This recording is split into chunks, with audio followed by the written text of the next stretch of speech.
si on est lucide, si on est honnête, en fait, c'est assez facile de voir que dans chaque instant de notre vie, il y a quelque chose qui nous échappe. Quelque chose qui nous échappe parce que quand on voit une situation, n'importe quelle situation, on voit certains éléments de la situation, on voit jamais tous les éléments de la situation. Euh, du coup, on peut jamais dire qu'on a compris la situation, quelle que soit la situation qu'on vit. On peut jamais dire qu'il n'y a pas quelque chose de mystérieux, qu'il n'y a pas quelque chose d'étonnant, de surprenant dans cette situation. Dans n'importe quelle situation de vie, quelle qu'elle soit, agréable, désagréable, neutre, peu importe, il y a toujours quelque chose qui nous échappe. Il y a toujours un aspect de la situation qu'on n'a pas compris, qu'on n'a pas appréhendé. Il y a toujours un aspect de ce qu'on vit qui est très mystérieux en fait. Ce, Cet aspect mystérieux, ce mystère, il est constamment là. La question, c'est de savoir est-ce qu'on veut le nier ou bien pas, en fait.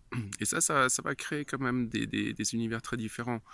Euh, le monde des adultes, en général, a tendance à nier cet aspect de la vie, c'est-à-dire cet aspect qui nous dépasse complètement, cet aspect totalement mystérieux qu'on ne peut pas saisir, qui n'a pas pour nature de pouvoir être saisi en fait.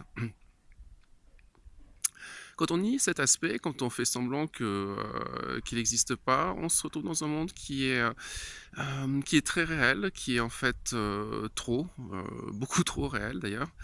Et, et une fois qu'on a compris ce que c'est le monde, qu'on croit qu'on a compris ce que c'est le monde, bah forcément on a compris alors qui on est, on a compris ce qu'on veut, quels sont nos désirs, nos besoins, etc., etc. Et je dirais que là c'est un petit peu foutu, quoi. Je veux dire parce que là on est complètement séparé de la vie. Séparé de la vie, je veux dire, un petit enfant, il sait pas trop ce que c'est le monde, il sait pas trop qui il est, il sait pas trop qu'est-ce qu'il veut vraiment.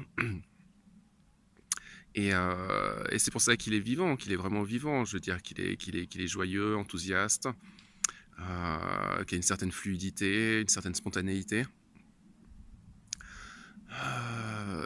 C'est ça, quoi. C'est ça, c'est le contact avec euh,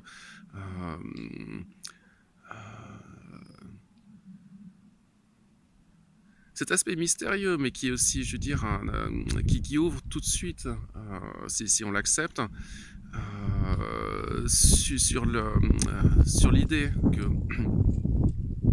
le monde n'est pas si réel que ça. Et ça, c'est vraiment une porte qui permet à ce que j'appellerais une note magique ou un parfum magique de se déployer dans notre vie. Et c'est ce qu'on veut vraiment, en fait. C'est ce qu'on veut vraiment.